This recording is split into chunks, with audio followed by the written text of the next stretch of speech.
Il y a eu une demande un petit peu répandue chez certains élus, et puis Alain Juppé qui a considéré que les derniers éléments qui y étaient transmis méritaient peut-être un peu plus d'explications et d'échanges.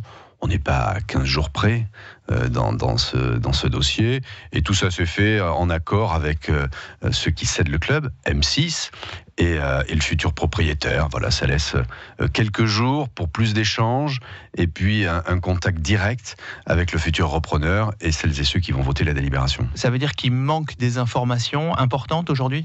Pas des informations importantes, c'est des petites précisions.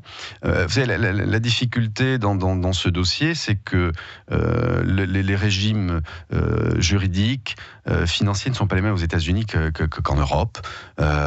Donc on a besoin aussi d'avoir quelques précisions qui rassurent tout le monde. Enfin, un emprunt reste un emprunt, oui. Aux États-Unis comme en France.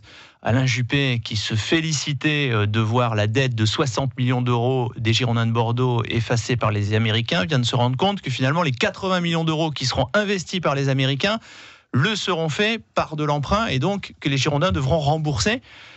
Ça, c'est pas un peu curieux ? Non, curieux, non. Vous savez, aujourd'hui, quand des opérations à un peu plus de 100 millions d'euros, tout globalisé, c'est rare que ça se fasse en cash et en autofinancement. Donc, il y a de l'emprunt, mais il y a aussi des lignes de trésorerie qu'on rappelle comme étant de l'emprunt.